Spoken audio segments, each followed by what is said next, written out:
So guys, जैसा कि इस वक्त आप मेरे पीछे देख रहे हैं द्वारिकाधीश की नगरी, और यहाँ पे द्वारिकाधीश महाराज यहाँ बैठे हुए हैं और उसके साथ ही साथ हमारे साथ जुड़े हुए हैं। हम इनका खुद ही इंट्रोडक्शन लेंगे। भैया जी, आपका नाम? महाराज जी? वत्सल ठाकर नाम है मेरा। अच्छा, वत्सल ठाकर जी इनका नाम है। ज़रा आप अपने बारे में कुछ इंट्रोडक्शन देंगे? हम 24 घंटे मंदिर में ही सेवा करते हैं। हमारा जन्म भी यही हुआ, हमारे दादा परदादा सभी का। हम 24 घंटे ठाकुर जी की शरण में ही रहते हैं। वत्सल ठाकर मेरा नाम है। हम प्रॉपर द्वारिका के अंदर यजमान वृत्ति का कार्य करते हैं, यानी कि कोई भी यात्री आ रहे हैं उनको दर्शन करवाना, यहाँ का महत्व बताना, और वो जो उचित लगे वो दक्षिणा प्राप्त करवाते हैं। यहाँ पे कोई ऐसे मांगने का सिस्टम नहीं है, क्योंकि ठाकुर जी राजा के स्वरूप में, देखो हमारे राजा ऐसे हैं तो हमारी प्रजा तो सुखमय ही रहती है। इसीलिए यहाँ पे बहुत आनंद से सब व्यतीत होता है। आज जो ये भैया द्वारकाधीश जी के दर्शन के लिए आए, थोड़ा हमारा जो ठाकुर जी ने हमें ज्ञान प्रदान किया, उनसे हमने इनको थोड़ा बताया। इस प्रकार से हम यहाँ सभी यात्रियों को दर्शन का व्यवस्था करते हैं। ये हमारा कार्य है पूरे दिन का। जय श्री कृष्णा। राधे राधे। राधे राधे। सत्यम विज्ञानम आनंदम पूर्ण ब्रह्म सनातन परमम पुरुषम वंदे श्रीमद द्वारावतीश्वर। यानी कि द्वारावती जो सबसे ओल्ड नेम है कृष्णा के, ये भूमिका जो अभी नया जनरेशन जो है ये द्वारिका के नाम से इनको पहचानता है। जो द्वारिका नाम कैसे पड़ा वो भी एक बहुत बड़ा हिस्ट्री है। तो इनसे रिलेटेड भगवान ठाकुर जी का जन्म जो हुआ वो मथुरा वृंदावन के अंदर रहे थे 25 ईयर्स। उसके बाद उन्होंने महाराज कंस का वध किया। कंस के फादर इन लॉ जरासंध, जिन्होंने कृष्ण के ऊपर 17 बार चढ़ाई की, अटैक किया। चाहते तो वन टाइम में उनका डेथ कर सकते थे, मगर उनको पता था पांडु पुत्र भीम के हाथों इनका डेथ है, हम नहीं मार सकते। उन्होंने रण छोड़ दिया और आए गुजरात में। इसीलिए हमारे गुजरात में लोग उनको प्यार से रणछोड़ राय के नाम से बुलाते हैं। जो प्यार से नाम मिला ठाकुर जी को वो रणछोड़ राय।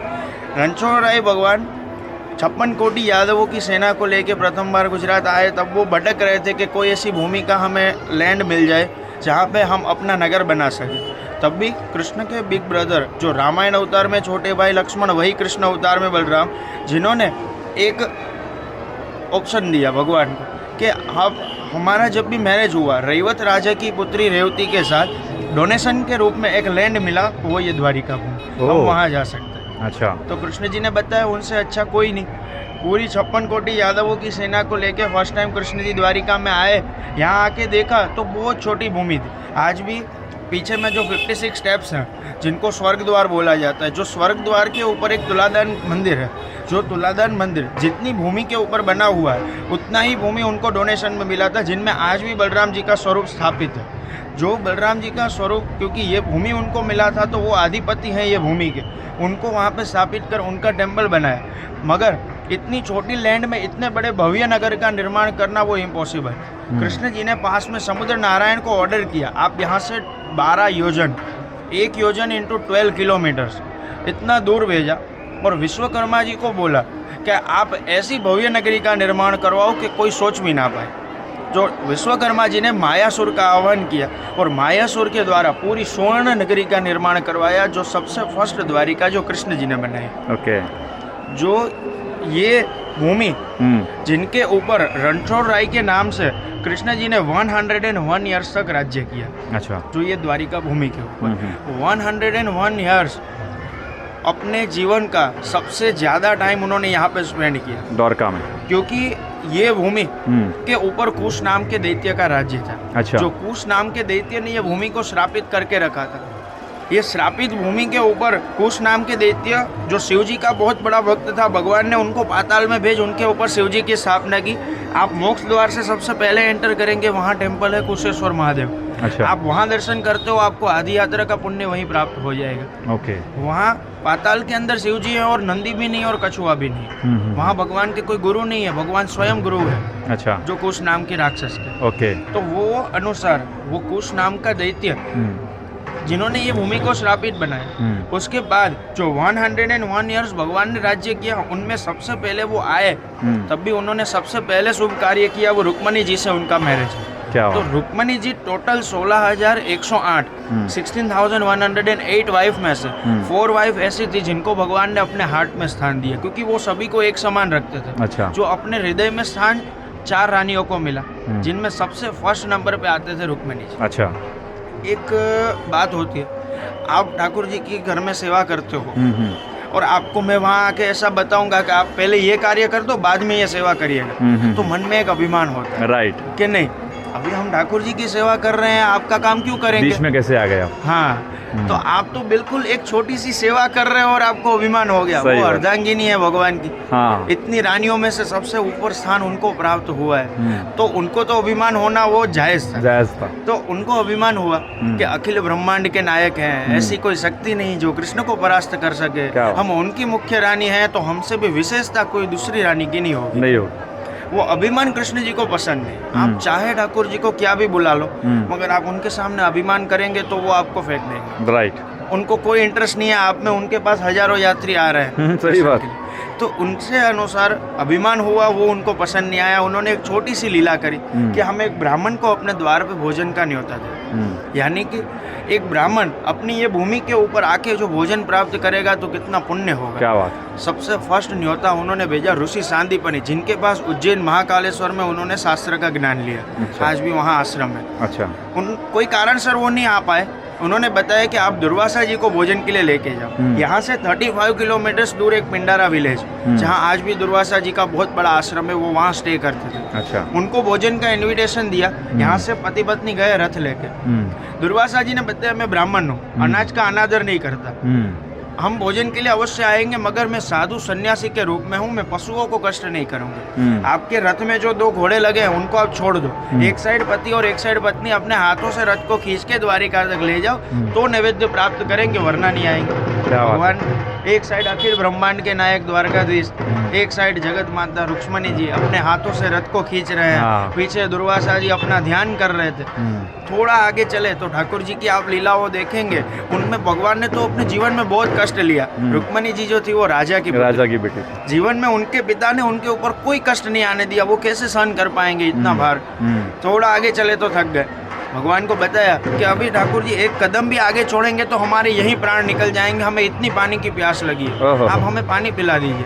भगवान ने बताया कोई बात नहीं, दाहिने पैर का अंगूठा जमीन में लगा के गंगा जी को प्रकट, और सबसे पहले पानी उन्होंने रुक्मणी जी को पिलाया। भगवान का ये आश्रय नहीं था कि वो ब्राह्मण का अपमान करे, उनकी तो लीला थी कि उनको श्राप मिलना है। राइट। तो उनके अनुसार ये कलयुग में ये बात बतानी बहुत जरूरी है। लोग अनदर अर्थ ले लेते हैं कि भगवान ने ब्राह्मण का अपमान कर दिया, नहीं, उनकी लीला थी इसलिए वो अपमान हुआ।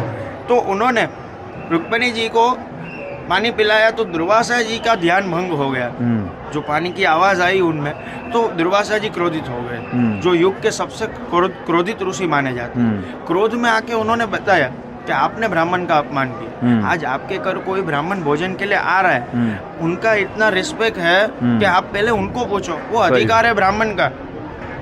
वो क्यों? क्योंकि ब्राह्मण अलग है। राइट। पूरे विश्व के लोग जो है वो सभी देवताओं के अधीन है। देवता जो है वो मंत्रों के अधीन है, और मंत्र जो है वो ब्राह्मणों के अधीन है। जो ब्राह्मण मंत्रों के द्वारा देवताओं को बांध सकता है, तो आप सामान्य मनुष्य है, सही बात। वो आप ऑटोमेटिक बन जाएंगे उनके कार्य में। सही बात। तो उनके रिलेटेड इतना महत्व ब्राह्मण का बताया, और दुर्वासा जी ने क्रोध में आपके कृष्ण जी को 2 श्राप दिए। ओहो। पहला श्राप कृष्ण जी को, आपको सबसे प्रिय आपकी द्वारिका भूमि, क्योंकि आप जीवन में कभी किसी के साथ पक्षपात नहीं करते, मगर आपने जितना मेहनत ये भूमि बनाने में किया उतना दूसरे कोई कार्य में नहीं किया। तो आपको ये भूमि के ऊपर सारी सुखाकार्य प्राप्त होगी, मगर पीने के लिए मीठा पानी और खाने के लिए यहाँ पे ग्रेन्स जो यहाँ नहीं होता। यहाँ से लेके 35 किलोमीटर का होल द्वारिका भूमि बंजर रन बना दिया। कहीं पे भी स्पेस बनाओ कि नीचे से सॉल्टेड वाटर आता है, और कोई भी आप वेजिटेबल, फ्रूट, ग्रेन्स कुछ भी लगा लो वो सब जल जाएगा। ऐसे पेड़ लगते हैं कि जो खाने पीने में उपयोग नहीं आते। ये एक श्राप। और दूसरा श्राप हुआ रुक्मणी जी को कि आप और कृष्ण जो 12 साल के लिए अलग हो जाएंगे। भगवान का मंदिर द्वारिका में और रुक्मणी मंदिर यहाँ से 2 किलोमीटर द्वारका से बाहर रखा गया। आज भी जो कोई उत्सव मनोरथ बनाया जाता है तो कृष्ण के साथ लक्ष्मी जी का पूजन किया जाता है, जो यहाँ मुख्य स्थान पर है। पहले नंबर पे लक्ष्मी जी, दूसरे नंबर पे आते हैं जाम्बुवंती, और तीसरे नंबर में सत्यभामा। ये 3 ही रानियों का पूजन ये भूमि के ऊपर किया जाता है। रुक्मणी जी का स्थान यहाँ से हट गया। अच्छा। जो 2 किलोमीटर दूर द्वारका से बाहर चला। ओके। तो ये हुआ दूसरा श्राप। पहला श्रापित भूमि बनाया कुश नाम के राक्षस ने, और दूसरा श्राप मिला दुर्वासा जी का। ये श्रापित भूमि थी। भगवान ने 101 साल के अंदर यहाँ रह के जितने भी पुण्य किए, जितने भी कर्म किए, वो कर्म का फल है ये द्वारिका। क्या बात। जो भगवान ने अपने कर्म से बनाई। तो ये भूमि 101 साल तक भगवान ने रणछोड़ राय के नाम से ये भूमि के ऊपर राज्य किया। जो रणछोड़ राय के नाम से राज्य करने के बाद जो 101 साल खत्म हुए तो द्वारिका के राजा यानी द्वारिकाधीश के नाम से आज भी उनको पूजा जाता है। क्या बात। ये राजा हैं हमारे। ये भूमि के ऊपर जितना उनका इच्छा होगा उतनी ही चीज यहाँ पे आएगी। राइट। हवा ले लो, आप गर्मी ले लो, ठंडी ले लो, बरसात ले लो, वो सब यहाँ पे बिल्कुल भगवान को इच्छा होगी इतना ही चीज आती है। और ये भूमि का उन्होंने निर्माण किया सुवर्ण नगरी। 101 साल के बाद उनको पता चला अभी मनुष्य अवतार पूर्ण करने का समय आ गया। सोमनाथ भालका तीर्थ के पास उन्होंने अपना मनुष्य अवतार पूर्ण किया। पूरी सुवर्ण नगरी को पीछे समुद्र में लुप्त कर दिया। गांधारी के श्राप अनुसार कोई अवशेष उनके मिल नहीं पाए। भगवान के पुत्र प्रद्युमन, प्रद्युमन के पुत्र अनिरुद्ध और अनिरुद्ध के पुत्र राजा वज्रनाभ, भगवान की तीसरी पीढ़ी जो वज्रनाभ जी ने विश्वकर्मा जी का आराधन कर एक ही रात और एक ही पत्थर में से ये पूर्ण द्वारिका का निर्माण करवाया, जो एक ही नाइट और एक ही स्टोन में से बनी। 5252 साल जो अप्रोक्स डेट बताई जाती है स्कंद पुराण अनुसार। आज तक परफेक्ट डेट इनकी नहीं पता चल पाई क्योंकि इतना महत्व, इतना टेस्टिंग जो आज तक यहाँ नहीं हुआ है। क्योंकि लोग हम लोगों को डर लगता है कि नहीं आज हमारे ठाकुर जी को कुछ ना हो। सही बात। ये एक भय रहता है मन में। तो जो मंदिर का स्ट्रक्चर है वो विश्वकर्मा जी ने बनाया, जिनमें सबसे बड़ा शिखर जिनके ऊपर फ्लैग लगा है, जो फ्लैग वाला शिखर है वो 7th फ्लोर है। आप विंडो काउंट कर सकते हैं 7th फ्लोर। और जो साइड में जो छोटा वाला फ्लोर है, जो छोटा शिखर, उनमें 4 फ्लोर है। जो 7 और 4 का इक्वल होता है 11। जो 11 आप पूरे जीवन काल के अंदर आपके पास कितना भी धन संपत्ति है, आप कितने वैभव में बैठे हैं, जो समय होगा तो पैसा नहीं होगा और पैसा होगा तो समय नहीं होगा। ये दोनों का सम्मिलन तब होगा जब कृष्ण जी का इच्छा होगा। क्या बात। ये 11 प्लेसेस पूरे विश्व में अपने हिंदू सनातन धर्म की ऐसी जगह है कि जहाँ जाना कोई सामान्य मनुष्य की बात नहीं है। सही बात। जो आपके कई लाखों जन्म के कार्य एक साथ होते हैं, तब एक बार धाम की यात्रा करने का मन में विचार आता है। आप तो पहुंच भी गए, दर्शन भी हो गया। तो ये 11 स्थल कौन से, उनके अनुसार ये स्ट्रक्चर का निर्माण हुआ। 7 माले का शिखर 7 मोक्ष पुरियों का प्रतीक, 4 माले का शिखर 4 मोक्ष धाम का प्रतीक। 7 मोक्ष पुरी जो 7 ऐसी नगरी जो मोक्ष की प्राप्ति करवाएगी। भागवत में श्लोक है, अयोध्या मथुरा माया काशी कांची अवंतिका पूरी द्वारावतीश्चैव सप्तैच मोक्षदायिका। अयोध्या राजा राम जी की जन्मभूमि, मथुरा श्री कृष्ण जी की जन्मभूमि, माया हरिद्वार उत्तराखंड को बोला जाता है, काशी बनारस, कांची शिव कांची और विष्णु कांची साउथ कांचीपुरम में, अवंतिका उज्जैन, महाकालेश्वर और 7 नंबर में द्वारावती यानी कि द्वारिका। जो 7 मोक्षपुरी और 4 मोक्ष धाम, जो 4 मुख्य पुरुषार्थ धर्म अर्थ काम और मोक्ष के प्रतीक। ऐसे नहीं कि ये 4 जगह अच्छी है तो 4 धाम हो। सही बात। अपने हिंदू सनातन धर्म की 4 ऐसी जगह हैं कि जो सबसे दिव्य है, जहाँ पे आज भी ठाकुर जी जाते हैं। वो दिनचर्या है भगवान की, इसीलिए वो 4 धाम के रूप में पूजे जाते हैं। सबसे पहले भगवान जब उठेंगे तो वो मन की शांति के लिए ध्यान करते हैं। अभी ध्यान वो क्यों करते हैं, आज आपके सामने 1 लाख लोग एक साथ बोलने लगे, आपका माइंड काम करना बंद नहीं होगा। उनके पास कितने लोग आते हैं। सही बात। तो ये एक भाव है कि भगवान को भी स्ट्रेस लगता होगा। तो वो उनकी मन की शांति के लिए वो ध्यान करते हैं। अच्छा। वो ध्यान करने के लिए शांति होनी जरूरी है। शोर शराबे में ध्यान नहीं हो सकता। तो ध्यान के लिए सबसे बेस्ट प्लेस यानी कि पहला धाम बद्रीनाथ टेम्पल, जो पहाड़ों के बीच में है, वहाँ ध्यान हो सकता है। आज भी ठाकुर जी ध्यान अवस्था में बैठे। अच्छा। ध्यान के बाद आएगा स्नान, रामेश्वरम तीर्थ। अच्छा। जो दूसरा धाम, आज भी 22 कुंडों में स्नान करने का वहाँ महत्व है। गर्मी का प्रमाण सबसे ज़्यादा साउथ में ज़्यादा होता है। आज भी गर्मी के कारण स्नान करने में भी आनंद रहेगा। भगवान स्नान करने के लिए रामेश्वर तीर्थ जाते थे। आज भी जो 22 कुंड है वो 22 तीर्थों का जल वहाँ पे प्राप्त होता है। वहाँ गंगा जी भी है और यमुना जी भी है। क्या बात। वो भूमि के ऊपर आप सोच लो, कहाँ गंगा और कहाँ रामेश्वर, इतना डिफरेंस है। तो भी वो ब्याह में से आज भी गंगा जी का जल आता है, यमुना जी का जल आता है। सही बात। तो 22 कुंडों में स्नान करने का आज भी विधान है, जहाँ भगवान स्नान के लिए जाते थे। स्नान के बाद आएगा भोजन, नैवेद्य प्रसाद, ओडिशा पुरी जगन्नाथ, जहाँ आज भी 7 मटके के अंदर हांडी हटका भोग लगाया जाता है। जो नहीं लगाया हटका तो रह जाएगा जीवन भर का खटका। क्या बात है। भगवान को भोजन की भावना करने का वहाँ आनंद है।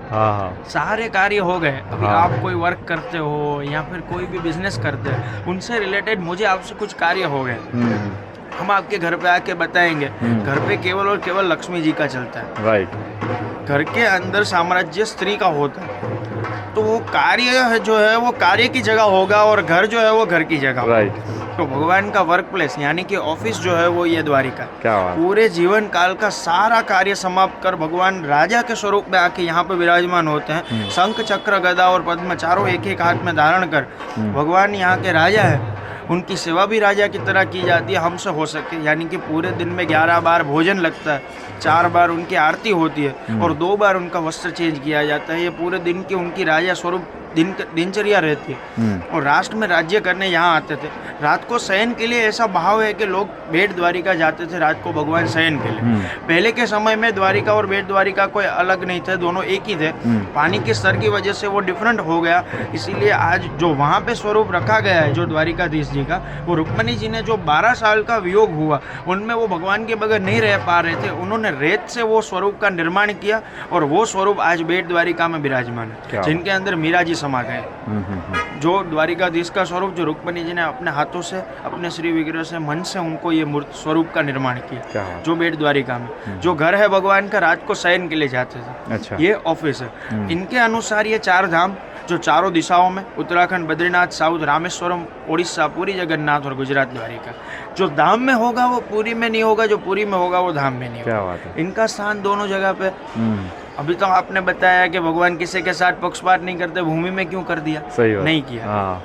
कर्म भूमि है भगवान की। 101 साल यहाँ पे रह के भगवान ने अपने कर्म का निर्माण यहाँ पे किया और ये कर्म का फल है, ये द्वारिका हृदय है भगवान का। भगवान को मिलने का द्वार यानी द्वारिका। तो ऐसी विशेषता का मैं एक ही उदाहरण आपको दूंगा। यस। पूरी जगह पे आप कहीं पे भी दर्शन के लिए जाओगे ठाकुर जी के, सभी जगह भगवान का मुख जो है वो पूर्व दिशा की ओर है। सभी जगह भगवान पूर्व दिशा की ओर मुख रख के उनका दर्शन किया जाता है। मुख जो है वो भगवान का पूर्व दिशा यानी कि इस साइड। राइट। तो यहाँ पे आपने दर्शन किया, भगवान का मुख पश्चिम की ओर। पश्चिम दिशा शांति के लिए बनी है। अच्छा। भगवान जीवन का सारा कार्य खत्म कर शांति लेने के लिए डायरेक्ट द्वारिका है। अच्छा। तो कुछ तो विशेषता देखी। और एक स्कंद पुराण में एक श्लोक बताया जाता है, अन्य क्षेत्रे कृतम पापम तीर्थ क्षेत्रे विनश्यति, तीर्थ क्षेत्रे कृतम पापम वज्रलेपो भविष्यति। अन्य क्षेत्र के अंदर यानी कि ये 11 स्थल को छोड़ के जितने भी क्षेत्र है वो अन्य क्षेत्र, जाने अनजाने से कोई पाप दोष होगा उनके निवारण के लिए लोग तीर्थ क्षेत्र की यात्रा करें, यानी कि ये 11 स्थल। जो तीर्थ क्षेत्र में जाने अनजाने से पाप दोष होगा तो वो वज्रलेप का निर्माण करेगा। वज्र यानी कि इंद्र जी का शस्त्र। अच्छा। शिव जी का त्रिशूल और विष्णु जी का सुदर्शन, ये 3 शस्त्र ऐसे हैं जिनको देवता भी नहीं हरा सकते। वो स्वीकार सबको करना पड़ेगा। अच्छा। तो सोचो कि तीर्थ क्षेत्र में जो पाप दोष होगा तो वो देवताओं से भी निवारण नहीं प्राप्त करेगा। तो वो वज्रलेप के निवारण के लिए द्वारका तीर्थ की शास्त्रोक्त यात्रा का विधान स्कंद पुराण में लिखा हुआ है। मैं यहाँ का हूँ और यहाँ का ज्यादा बोलूँ ऐसा नहीं, पूरे भारतवर्ष की सारी भूमि पूजनीय है, मगर कुछ विशेषता है यहाँ पे ठाकुर जी विराजमान हुए। कुछ तो है। तो ये अनुसार अपने वज्रलेप का निवारण के लिए लोग द्वारका तीर्थ की यात्रा करते हैं। हमारा जन्म यहीं हुआ है और हम तो ठाकुर जी से यही प्रार्थना करेंगे कि हम मृत्यु भी आपके शरण में पाएं। सही बात, सही बात। तो सोचो हमसे पाप दोष होगा तो निवारण कहाँ प्राप्त होगा? हमें तो जो भी है वो भुगत के ही बात जाना है। तो सबसे ज्यादा डर हमें लगता है कि हमसे झूठ ना हो। तो ये अनुसार ये 4 धाम जो भगवान ने बनाए और इनका स्थान यहाँ पे दोनों जगह पे दिया गया। अप्रोक्स आप देखने जाओ तो द्वारका तीर्थ की यात्रा करने आप आओगे, 4 धाम में से एक धाम का पुण्य, 7 मोक्ष पुरी में से एक पुरी का पुण्य, 12 ज्योतिर्लिंग में से एक नागेश्वर ज्योतिर्लिंग का पुण्य और सारे तीर्थों की नदी में से एक गोमती नदी यहाँ पे विराजमान उनका भी पुण्य। राइट। एक ही लैंड सारा पुण्य रिक्वायर कर देती है। तो ये एक दिव्यता है भूमि की। तो जो 4 धाम बने, हम एक रिक्वेस्ट करेंगे कि 4 धाम की यात्रा करने लोग जाते हैं और वहाँ घूम के चले आते हैं, आप उनका अनादर मत कीजिए। बहुत नसीब से भूमि प्राप्त होती है, हमें पता है वो भूमि का तत्व क्या है। क्या बात। हम यहाँ पे हैं, हम झूठ नहीं बोलेंगे, सामने ठाकुर जी का मंदिर है। तो एक रिक्वेस्ट है सभी लोगों पे कि आप कभी भी वो धाम के ऊपर जाओ, आप वहाँ की शास्त्रोक्त यात्रा करके आओ। वो ऐसी भूमि है जहाँ ठाकुर जी बहुत कम बार बुलाते हैं लोगों को।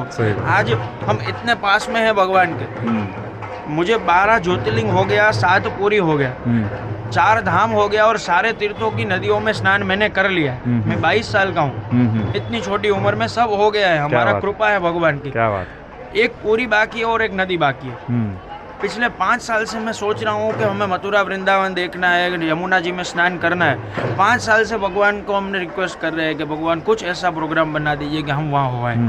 मौका ही नहीं आज मिल रहा। तक कुछ मौका ही नहीं मिल रहा है। अब उनकी कब इच्छा होगी और हम वहाँ पहुँचेंगे वो नहीं बिना पता। उनके नहीं हो पाएगा। मैंने बताया ना कि ये 11 स्थल ही ऐसे हैं हाँ। जहाँ इनकी इच्छा के बगैर आज तक कोई नहीं कुछ नहीं हो पहुंचा। पाएगा। अब कितना भी पैसों का बल लगा लीजिए, आप कितनी भी इच्छा है, आपका प्रोग्राम भी नहीं बनेगा और ऐसे आप आ जाओगे। सही बात। तो ये उनकी लीला है। लीला है, तो लीला उनके है। अनुसार आप वहाँ जाओ तो वहाँ की शास्त्रोक्त यात्रा करके आओ। एक छोटा सा कार्य मैं बताऊंगा।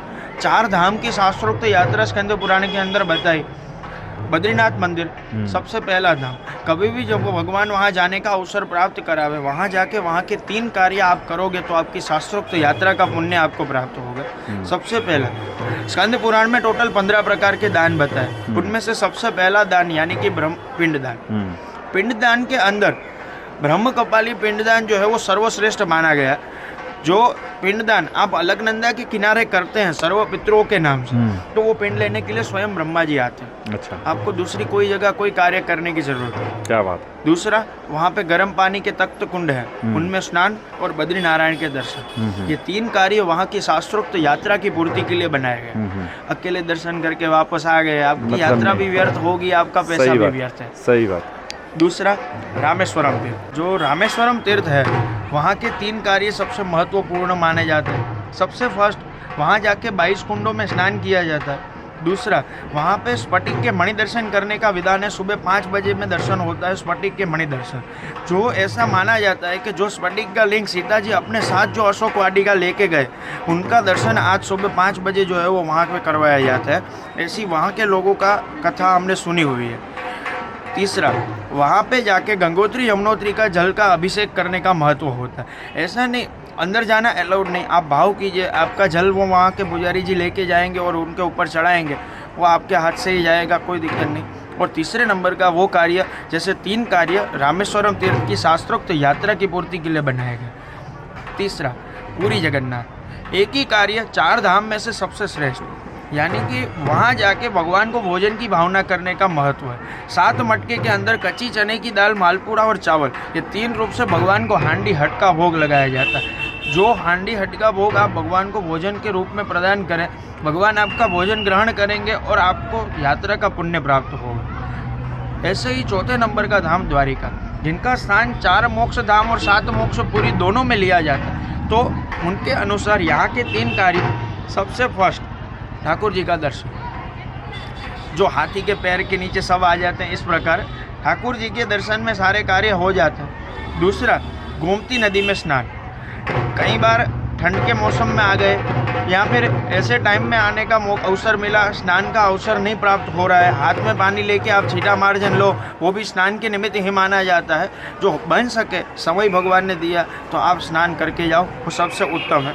और तीसरा, ये भूमि के ऊपर जो है वो अन्नदान करने का महत्व। जो ये द्वारिका भूमि के 3 कार्यों में से एक, ये भूमि के ऊपर लोग अन्नदान करके जाते हैं। जो यहाँ का शास्त्रोक्त यात्रा की पूर्ति के ये 3 कार्य माने जाते हैं। इस प्रकार से धाम की यात्रा आप करेंगे, आपको यात्रा का पुण्य फल प्राप्त हो रहा है। यानी कि ये कोई ऐसी जगह नहीं है कि जहाँ आप घूम के वापस आ जाओ। ये बहुत दिव्यता के स्थान है। यहाँ पे ठाकुर जी ने अपना समय व्यतीत किया है। वो सोच के आप आएंगे, भगवान को सच चित और आनंद से आप उनका दर्शन करेंगे तो आपको अधिक आनंद महसूस होगा। कोई भी प्लेस के ऊपर जाओ, वहाँ पे आप दर्शन करने जाओ, सबसे पहले तो आपको दर्शन के समय आगे खड़े रह के आपको एक ही चीज़ सोचनी है कि भगवान आप एक ही सत्य हो, बाकी सब मिथ्या है। यानी कि उसमें मैं भी आ गया और सब आ गए, सब लोग झूठ है, आप एक ही सत्य हो। जो वो आप विचार करेंगे तो आपका चित्त जो है वो भगवान के अंदर ग्रहण हो जाएगा। यानी कि आपको ठाकुर जी के अलावा दूसरी कोई चीज़ नहीं दिखेगी।